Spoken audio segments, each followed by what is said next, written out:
In this video, we'll cover using GradeTransferer to grab data from Savvas Realize. I'll show you the types of views and grades that can and cannot be grabbed.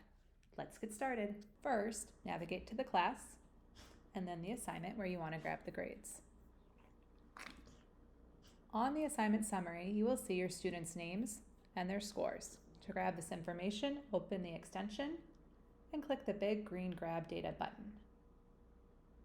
This will show you a summary of the information that has been retrieved.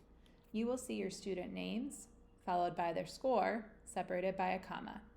This is a great place to look and make sure that the information that you intended to be grabbed was accurately grabbed. If you ever need to revisit this information, just open the extension and look at the briefcase.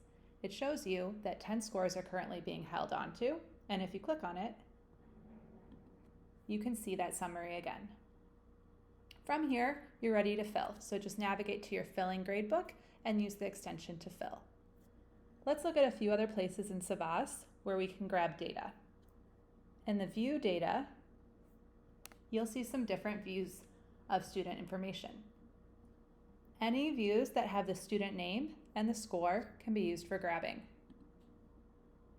I can click this trash can to get rid of any information I'm holding onto, and I can click the Grab Data button again. The information has been retrieved. This also works for points.